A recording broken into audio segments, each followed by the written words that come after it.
Olá, mais uma vez, seja bem-vindo à disciplina de Sistemas de Informações Mercadológicas. Eu sou a professora Caroline e agora nós vamos trabalhar o módulo 2, Pesquisa de Marketing, especificamente a unidade 1, Escopo da Pesquisa de Marketing e o processo da pesquisa de marketing. Essa aqui, primeira parte, falando da pesquisa de marketing, tá? Só para lembrar, lá no módulo 1, a gente estava falando a respeito de coleta de informações, falamos sobre sistema de registro interno, inteligência de marketing, falamos do microambiente e do macroambiente organizacional, além daqueles compostos de um moderno sistema de informações de marketing, tá? Então, agora a gente entra na pesquisa. Então, a pesquisa de marketing também é uma forma de coletar informações, assim como os registros internos, assim como a inteligência de marketing. Isso aqui também entra no sistema de informações mercadológicas. E falando a respeito do escopo da pesquisa de marketing, né? A pesquisa de marketing é a função que liga o consumidor, o cliente e o público à empresa, por meio da informação utilizada para identificar e definir oportunidades e problemas de marketing.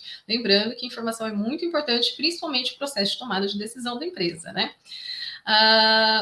Além de identificar e definir oportunidades e problemas importantes, é utilizada para gerar, refinar e avaliar ações de marketing, monitorar o desempenho de marketing e melhorar a compreensão de marketing como um processo. E essa definição aqui do Kotler e do Keller, como já comentado no módulo anterior, a bibliografia, nossa bibliografia básica, né, da disciplina.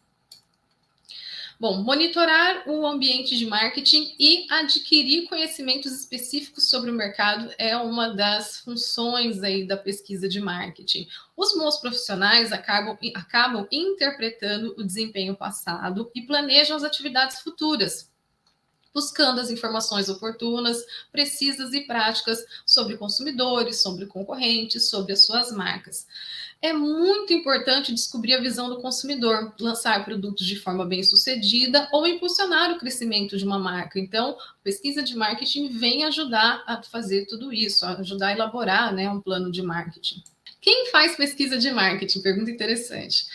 Várias maneiras para ter acesso, tá? Por exemplo, as grandes empresas possuem departamentos de pesquisa de marketing, um departamento específico. Então, grandes empresas fazem pesquisa. Mas a pesquisa não está limitada a grandes empresas. As pequenas empresas podem contratar serviços, por exemplo, de institutos de pesquisa de marketing, mas se não tiver tantos recursos, elas podem conduzir a pesquisa de uma maneira criativa e também econômica. Então, a pesquisa de marketing pode ser trabalhada por grandes empresas que têm grandes orçamentos, departamentos específicos de marketing, mas também por pequenas, por médias, por microempresas. Microempreendedores individuais também podem trabalhar com pesquisa de marketing. Bom, algumas alternativas criativas e econômicas para as empresas que não têm tantos recursos. Por exemplo, envolver estudantes ou professores para elaborar e conduzir seus projetos. Então, podem ser criados projetos de extensão e criar pesquisas e fazer com que os estudantes trabalhem nesse projeto com pesquisa de marketing. Consultar a internet, sites públicos, né? Como já comentado, órgãos governamentais, é possível fazer pesquisas nesses sites, verificar os concorrentes. Então, algumas empresas fazem com que os funcionários se dirijam até o concorrente para fazer pesquisa de preço, para analisar a loja, disposição de produtos, vitrines, tá? E isso é feito também, verificação dos concorrentes. Desde que não seja feito de uma forma ilegal ou mesmo antiética, não tem problema nenhum um funcionário ir até a concorrência para verificar os preços. Talvez cause um pouco de estranheza, isso é normal, mas não é nada de errado, de legal em tentar saber o que o concorrente está fazendo, tá? Claro que da forma com que isso é feito, a gente tem que se preocupar. Explorar experiências dos parceiros de marketing e explorar a criatividade e a sabedoria dos funcionários, principalmente aqueles funcionários que estão em contato direto com o cliente, não necessariamente vendedores. Por exemplo, uma recepcionista, tá? Ela está em contato direto com o cliente, então é importante explorar isso, treinar esses funcionários para conseguir essas informações. Bom, o processo da pesquisa de marketing envolve 6 etapas, tá? E a gente vai falar das 2 primeiras: definição do problema e dos objetivos da pesquisa e desenvolvimento do plano de pesquisa. Então, por isso que a gente fala que é a parte 1 do processo da pesquisa de marketing. Além dessas 2 etapas, nós temos mais 4, que é a coleta de informações, a análise das informações, a apresentação de resultados e a tomada de decisão. Então, entrando aí nessa primeira parte para falar a respeito do processo da pesquisa de marketing, o Kotler e o Keller trazem uma situação para ilustrar as etapas, tá? Vocês vão verificar na leitura obrigatória que eles trazem essa situação para ajudar a ilustrar, para servir como exemplo. Então, uma companhia aérea está constantemente procurando novas maneiras de atender os seus passageiros. Foi uma das primeiras a oferecer serviço de telefonia a bordo. Agora, quer agradar seus passageiros de primeira classe em voos longos? Muitos desses passageiros são executivos. Então, entre as ideias do que criar, de como inovar, estão oferecer acesso à internet ilimitado, oferecer 24 horas de canais via satélite ou oferecer um sistema de áudio com 50 coletâneas ou artistas que permita ao passageiro criar uma lista personalizada de músicas. Então, essas são as ideias. Então, pede-se ao gerente de pesquisa de marketing investigar a importância que os passageiros de primeira classe dão a esses serviços, que estão entre as ideias. Quanto a mais esses clientes, esses passageiros estariam dispostos a pagar por esses serviços caso fossem oferecidos e, principalmente, se concentrar no acesso à internet. Dentre aquelas ideias, concentrar-se na questão do acesso à internet. Então, primeira etapa, definição do problema, das alternativas de decisão e dos objetivos da pesquisa. É importante não definir de forma genérica nem de maneira limitada esse problema de pesquisa. Por exemplo, de forma genérica, quais são as necessidades dos passageiros de primeira classe? Mas de que tipo de necessidade a gente está falando, né? Durante a compra da passagem, na hora de fazer despacho de bagagem, na hora de fazer o check-in, mas é durante o voo ou na hora do desembarque, na hora de pegar a bagagem? Quais são as necessidades desse passageiro? Então fica muito amplo, fica muito aberto, muito genérico, mas também não pode ser feito de uma maneira muito limitada. Há uma quantidade suficiente de passageiros a bordo de um Boeing 747 num voo do Brasil aos Estados Unidos que se dispõe a pagar R$ 50 por acesso à internet? Então, eu especifico o tipo de aeronave, especifico esse trajeto, né, esse voo, e coloco o valor para o acesso à internet. Então, não pode ser muito limitado. Então, aqui falando do problema de pesquisa, tá? Então, como a gente pode definir esse problema? Lembrando que o problema é uma pergunta, então por isso que tem esse pontinho de interrogação no final. Oferecer um serviço de internet a bordo criará preferência e lucro para a companhia que justifiquem seu custo em comparação com outros investimentos que a empresa poderia fazer? Então, não fica nem muito abrangente, não fica muito limitado. Então, a gente encontra um meio termo na hora de definir esse problema. Depois dos problemas, de definir o problema, a gente precisa definir as alternativas de decisão. Então, elas vão ajudar no planejamento da pesquisa. Então, quais seriam essas alternativas? A companhia deve oferecer acesso à internet? Nesse caso, seria apenas para a primeira classe ou incluir a classe executiva e possivelmente a classe econômica? Que preço cobrar? E que tipo de aeronave oferecer o serviço? Então, são algumas decisões, algumas alternativas que são oferecidas e elas vão ajudar a planejar essa pesquisa, vão trazer um pouco mais de clareza na hora de trabalhar com essa pesquisa. Depois de definir o problema, as alternativas de decisão, precisa especificar os objetivos da pesquisa. Que tipos de passageiro da primeira classe estariam mais propensos a utilizar o serviço, o acesso à internet? Quantos passageiros estariam dispostos a utilizar os serviços em diferentes níveis de preços cobrados? A gente precisa fazer especificar esse objetivo, né? Quantos passageiros adicionais escolheriam a empresa por causa do novo serviço? Em que medida agregaria valor à imagem da empresa? E qual a importância dos serviços em relação aos outros itens, como, por exemplo, um entretenimento ou mesmo instalação de tomadas na aeronave? Então, precisa especificar os objetivos. Importante ressaltar, nem todos os projetos são tão específicos, tá? Às vezes não é só pensar em oferecer um serviço apenas, podem ser projetos mais abrangentes, e isso vai influenciar na hora de definir problema, alternativa de decisão, pensar no objetivo da pesquisa. Então, nem todos eles são tão específicos. E uma pesquisa pode ser exploratória, descritiva ou causal. Uma forma muito resumida, exploratória é quando você explora um determinado assunto, o próprio nome já está falando, né? Muitos autores falam que ela acaba trazendo uma nova teoria, né? A ideia é criar base para as novas teorias que surgem, mas quando a gente trata de empresa, a gente vai explorar a fundo o que está acontecendo Pesquisa pode ser descritiva quando ela visa descrever alguma coisa, o próprio nome também comenta, né? O próprio nome também traz essa ideia de, por exemplo, descrever o comportamento dos passageiros dentro das aeronaves ou dentro dos aeroportos, ou causal, que tem uma relação de causa e efeito, né? Tem algumas variáveis aí que são consideradas quando mexe numa variável, verifica se a outra variável acaba mudando. Então, nem todos os projetos são tão específicos e existem 3 tipos de pesquisa nesse caso que a gente pode trabalhar: exploratória, descritiva ou causal.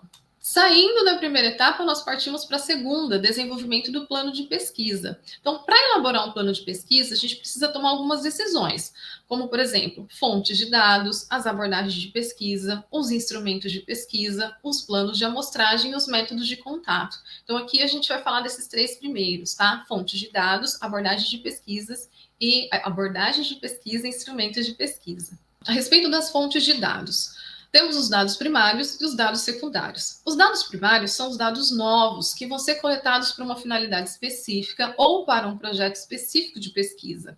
E os dados secundários são aqueles que já foram coletados para outra finalidade e podem ser encontrados em algum lugar. Tem um baixo custo, tem uma disponibilidade imediata, como, por exemplo, pode encontrar informações no site do Sebrae, do IBGE, do IPEA, do BNDES. Então, aqui já são dados que foram coletados e nós utilizamos para a nossa pesquisa, para a nossa empresa. Agora, os dados primários, não. Por exemplo, dados primários, quando a empresa quer saber a satisfação do consumidor. Isso é uma pesquisa que pode ser aplicada entre os consumidores para verificar a satisfação. Então, são dados novos.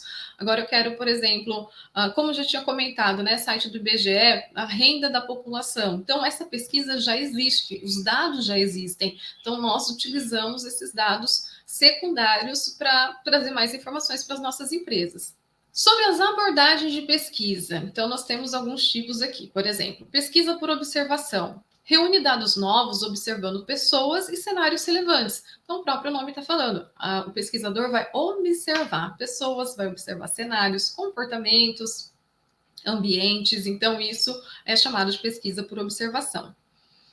Em seguida, nós temos pesquisa de grupo de foco, Focus Group, que é uma reunião de 6 a 10 pessoas que são cuidadosamente selecionadas para discutir tópicos de interesse a fundo, com profundidade. E para trabalhar com isso, é oferecido uma ajuda de custo a essas pessoas. Então, elas vão discutir alguns pontos importantes. Por exemplo, um novo produto que vai ser lançado no mercado. Então, eu pego, por exemplo, consumidores, clientes da minha empresa, cuidadosamente selecionados, aqueles que são fiéis à marca, que são fiéis à empresa, que sempre compram com frequência. Então, pego esses consumidores para eles se reunirem, para discutir coisas importantes a respeito de um lançamento de um novo produto, vamos dizer assim, ou uma modificação que já está sendo feita no produto existente.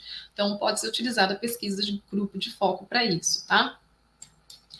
Temos também os levantamentos, que é aprender sobre os conhecimentos, as convicções, as preferências, o grau de satisfação das pessoas. Então, a gente faz um levantamento, por exemplo, a respeito de interesse de compra, tá? Quais são as intenções de compra, quais são os hábitos de consumo, a gente pode fazer por meio de levantamento. Temos também a pesquisa experimental, que é a mais válida cientificamente, ela vai captar relações de causa e efeito, eliminando explicações contraditórias daquilo que é verificado, daquilo que é observado, tá? Então, pesquisa experimental. E também nós temos os dados comportamentais, que vão verificar comportamento de compra. Isso é bem bacana. Por exemplo, os dados coletados pelas leitoras de código de barras. Quando a gente vai no supermercado, né? Então passa lá, compra, algumas pessoas colocam o CPF, algumas pessoas não colocam o CPF na nota, e aí acaba fazendo registro de tudo aquilo que é comprado. Alguns supermercados têm um sistema de registro, são sistemas de registros internos, que é um sistema próprio, que já vincula tudo aquilo que o consumidor compra, já vinculado ao nome dele, ao CPF dele, que ali ele tem uma noção do que aquele consumidor está habituado a comprar e pode oferecer ofertas personalizadas para esse consumidor. Então, uma ferramenta muito importante, né? Essa questão dos códigos de barra, também de supermercados, não somente, mas ajuda a ter um panorama de como esse consumidor se comporta, quanto ele gasta, com que frequência ele compra, quais são os produtos que ele compra. Tá? Então, isso é uma informação riquíssima para se trabalhar de uma forma bem personalizada, bem customizada. Grandes redes de supermercados acabam monitorando o ambiente com uma frequência bem maior e bem mais rápida. E aí, não somente saber sobre o cliente, para ter essas informações para os fornecedores também, para o quanto está sendo vendido, quanto se tem de estoque. Grandes supermercados, os próprios fornecedores já vão repondo a mercadoria. Né? Então, essa questão já faz um pedido automático, né? E claro que tem que ter o aval e tudo mais do departamento de compras, mas essa informação em tempo real, mais uma vez, é muito importante, né? Pelos registros também de compras por catálogo e nos bancos de dados dos clientes. Então, é possível verificar o comportamento de compra. São mais confiáveis. Mais confiáveis no sentido de que, por exemplo, você vai aplicar um questionário, tá? Para fazer um levantamento. E você está entrevistando a pessoa, ou você manda esse questionário para um Google Formulários, ele vai responder online. Então, talvez ele possa responder não necessariamente de acordo com a realidade. E aqui não, quando você pega dados comportamentais que tem um registro, por exemplo, de código de barra, fica mais confiável, tá? Às vezes as pessoas se sentem constrangidas de responder uma pesquisa porque ela não está entendendo o que está sendo perguntado, mas também não tem medo de perguntar do que se trata, né? Quais são, o que cada alternativa está dizendo. Então, essa questão do dado comportamental acaba sendo um pouco mais confiável, mas isso não quer dizer que as outras fontes também acabam não sendo, os outros métodos de coleta acabam não sendo importantes também ou relevantes também, tá? Bom, entrando nos instrumentos de pesquisa, temos os questionários, temos pesquisas qualitativas e os instrumentos mecânicos. Sobre os questionários, são as perguntas feitas aos entrevistados. É um instrumento mais utilizado, tá? E por mais que ele não seja, o dado comportamental seja mais confiável, o questionário é o mais utilizado. As pessoas tendem a dar as respostas sinceras e corretas.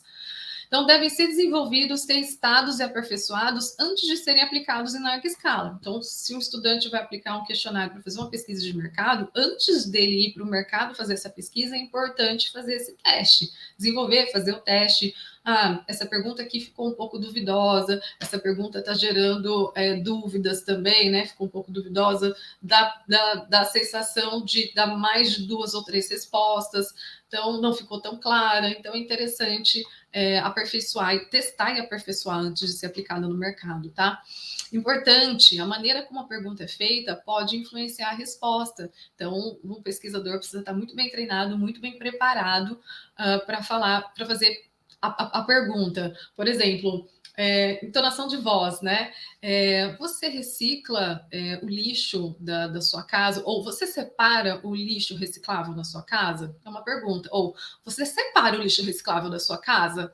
Assim, tem certeza que você vai falar que tem que separar, que você separa, porque do jeito que eu estou perguntando, seria um absurdo se você não separasse, entende? Então, são coisas que fazem uma diferença na hora de você perguntar. Então, a maneira como a pergunta é feita pode influenciar a resposta. Um tom mais neutro, ou um tom mais um pouco com julgamento, vamos dizer assim, né? E no questionário, nós podemos utilizar perguntas abertas e também perguntas fechadas.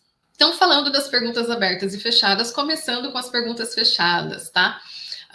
Nós temos, por exemplo, uma pergunta que é dicotômica, um questionário dicotômico, que é aquele que tem 2 respostas possíveis.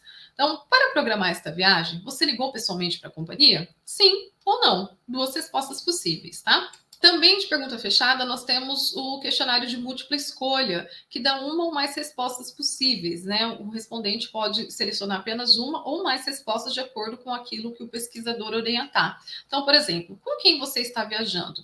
Com ninguém, com meu cônjuge, com cônjuges, filhos, apenas com os filhos, com os colegas de trabalho, com os amigos e com os parentes. Então, isso aqui, múltipla escolha, é possível ter várias escolhas. Temos também, nas perguntas fechadas, a escala Likert, que é o grau de concordância ou discordância com uma afirmação, né? Então, por exemplo, as companhias aéreas menores geralmente oferecem melhores serviços que as grandes. Então, as companhias aéreas menores oferecem melhores serviços que as grandes companhias aéreas. Então, a pessoa pode discordar totalmente, pode discordar, pode não concordar e nem discordar, ela pode concordar ou concordar totalmente, né? Então, ela lê a afirmação, ela fala, concordo, não concordo. Então, ela vai clicando aqui, no caso, se for formulário, ou o pesquisador vai preenchendo, se for uma entrevista pessoal, né? Uma aplicação de questionário pessoal. Temos também como exemplo de pergunta fechada o diferencial semântico, que são duas palavras bipolares, tá? Colocado em lados opostos. Por exemplo, companhia aérea. Essa companhia aérea pela qual a gente está viajando, por exemplo, no momento de aplicar um questionário, ela é grande ou ela é pequena? Então, se a pessoa acha que ela é pequena, ela vem mais para o lado direito. Se ela acha que é grande, um pouquinho mais para o lado esquerdo. Ah, eu acho que não é nem grande nem pequena, então ela faz o risquinho aqui no meio, tá? Então, isso é um diferencial semântico. Por exemplo, a companhia aérea é experiente? É inexperiente? Então, se a pessoa acha que é experiente, um pouco mais para a esquerda. Se acha que é inexperiente, um pouco mais para a direita.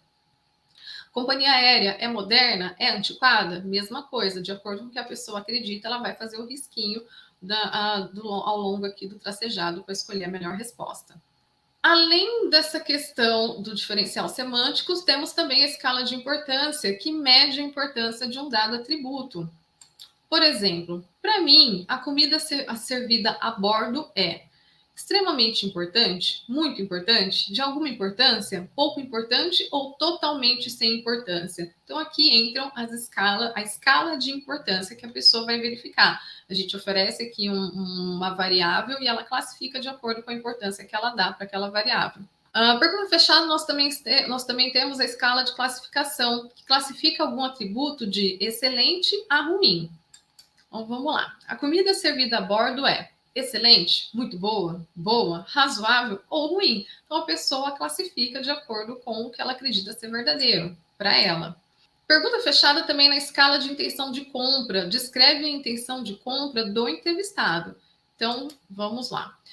Se um serviço de internet a bordo estivesse disponível em um voo longo, aí vem a escala de intenção de compra, tá? Certamente usaria? Provavelmente usaria? Não tenho certeza. Provavelmente não usaria e certamente não usaria. Então, mais uma vez, na intenção de compra, o entrevistado, a pessoa que está sendo entrevistada, com quem está sendo aplicado o questionário, faz a marcação de acordo com a resposta.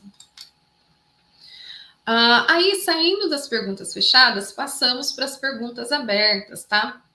Tem aquela que é completamente não estruturada. É uma pergunta que o entrevistado pode responder de diversas maneiras.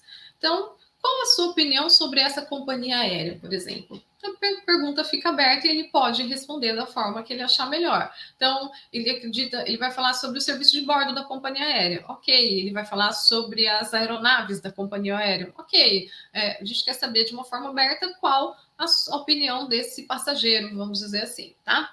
Em seguida, também nas perguntas abertas, nós temos a associação de palavras. Várias palavras são apresentadas, uma de cada vez, e o entrevistado menciona qual a primeira palavra que lhe vem à cabeça. Então, ele faz uma associação.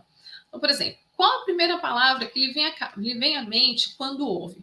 Companhia aérea, viagem, serviço de bordo, tá? Então, companhia aérea, aeronaves modernas, tecnológicas, por exemplo, viagem de férias, viagem a passeio, viagens longas, porém confortáveis, né? Serviço de bordo, bom atendimento, educação, variedade, né, de produtos que são ofertados. Então, o que vem à mente, né? Muitas das vezes é só uma palavra que pode ser utilizada, mas alguns pesquisadores acabam permitindo o uso de mais de uma palavra, vamos dizer assim. Também, como pergunta aberta, a gente tem o complemento de frase. O entrevistado completa uma frase que é apresentada. Então, quando escolho uma companhia aérea, o que mais pesa na minha decisão é... E a pessoa completa com aquilo que ela acredita que mais pesa na decisão dela. O preço, o itinerário, o serviço de bordo, por exemplo, a facilidade para comprar passagem, fazer check-in, despachar bagagem. Então, fiquem abertos para ele dar a resposta que achar interessante. Temos também o complemento de história. O entrevistado vai complementar uma história que está sendo apresentada. Então, aqui, por exemplo, um pesquisador elabora uma história e aí uma pessoa que está respondendo, o respondente vai completar. Então, vamos lá, abre aspas. Voei por essa companhia aérea há alguns dias. Notei que as partes externa e interna da aeronave ostentavam cores muito vivas. Isso suscitou os seguintes pensamentos e sentimentos em mim. Então, a pessoa vai complementar de acordo com a história que foi criada, né? Então, pensar nas cores vivas da parte interna e externa da aeronave, o que, que isso traz para a pessoa? De pensamentos, o que, que traz de sentimentos? Se não trouxe nada, ele vai escrever que trouxe muito pouco, quase não influenciou. Fica aberto, talvez não seja interessante cores tão vivas, ou foi interessante porque me deixou a pessoa mais animada, mais colorida. Então, tudo depende muito daquilo que a pessoa está pensando. Como pergunta aberta também, nós temos o complemento de figura. É apresentada uma figura com dois personagens, um dos quais está afirmando algo. Então, pede-se ao entrevistado que se imagine no lugar do interlocutor e complete o balão que está vazio, tá? Então, por exemplo, aqui nós temos duas pessoas, por exemplo, no aeroporto, e aí uma pessoa fala para outra, parece que o voo vai atrasar. E aí o respondente precisa completar esse balãozinho aqui com a resposta que ele acredita que seja mais condizente. Ah, eu já esperava que isso fosse acontecer por causa do tempo, ou difícil essa companhia aérea atrasar, alguma coisa pode estar acontecendo, ou posso perder meu compromisso, né? Comprei já pensando que não iria atrasar, porque a empresa nunca atrasa, alguma coisa nesse sentido, né? Apesar de que existem fatores externos à empresa também que causam um atraso. Mas a ideia é complementar o balão com o que a pessoa está pensando. Por isso que é aberta, né? Dá diversas possibilidades de resposta. Também, como pergunta aberta, a gente tem um exemplo de teste de percepção temática. É apresentada uma figura e o entrevistado tem que inventar uma história sobre o que pensa estar acontecendo ou acontecerá na figura. Então, um exemplo aqui. Apresenta uma figura para o passageiro ou para um cliente, né, um possível cliente, e no caso aqui, a pessoa está fazendo uma leitura, o passageiro está fazendo uma leitura, e aí tem a vista da janela da aeronave. Então, aqui vem o teste de percepção temática, o que, que pensa, que a pessoa pensa que está acontecendo aqui nesse caso, tá? Então, pergunta aberta também, várias possibilidades de resposta.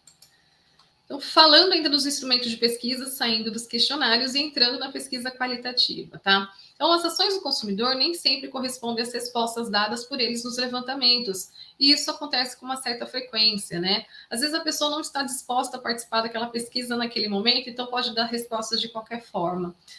Pode acontecer também da pessoa se sentir constrangida de falar que não pratica uma ação socioambiental, uma ação sustentável e falar que pratica, entende? Como já foi comentado.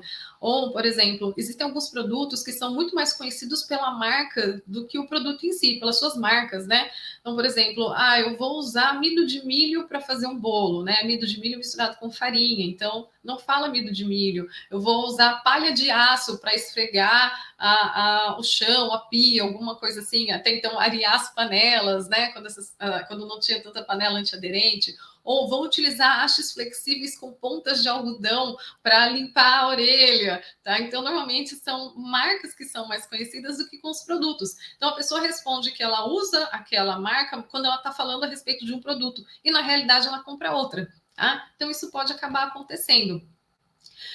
E a pesquisa qualitativa vem ajudar a tentar trazer umas respostas mais claras, tá? Porque a pesquisa qualitativa acaba se utilizando de questões não estruturadas que permitem uma ampla gama de possíveis respostas. Então, são meios criativos de averiguar as percepções do consumidor. E esses meios vão variar conforme a criatividade de quem está pesquisando. Então, por exemplo, na pesquisa qualitativa pode ser feita observação direta, o uso de produtos, as compras que essas pessoas fazem, então é uma observação direta, tá? Podem ser utilizados fotogramas, que são fotos de pessoa em um espaço durante alguns dias. Pode ter um acompanhamento do consumidor, uma interação com um produto, um serviço, um espaço, então isso também entra na pesquisa qualitativa. Diário de anotações, que são as atividades e impressões relativas ao produto. A pessoa está disposta a participar dessa pesquisa, então ela vai utilizando e vai relatando a respeito daquilo, né? Tem algumas empresas de pesquisa que solicitam, por exemplo, já fui convidada para participar de uma pesquisa que eles enviariam um saco de, não um saco de lixo, mas um saco de coleta de todas as embalagens que eu utilizasse, todos os produtos que eu utilizasse, as embalagens eu jogaria nesse saco para de forma que eles recolheriam depois para fazer uma análise, né, de impressão, de consumo que eu faço. Então, as empresas que têm um produto específico pode oferecer esse produto e fazer com que a pessoa fique anotando. Então, são várias formas da gente buscar informações. Temos também as entrevistas com usuários extremos, pessoas que sabem a respeito do produto, sabem a respeito da empresa, e pessoas que não sabem absolutamente nada.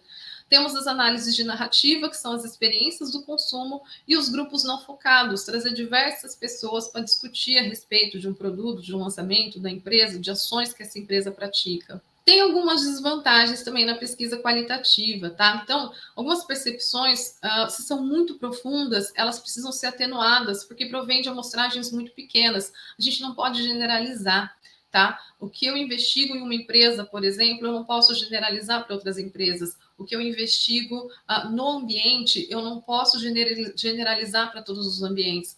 Não posso falar que os consumidores de Aquidauana, por exemplo, de smartphones, têm os mesmos comportamentos que os consumidores de smartphones do município de Campo Grande.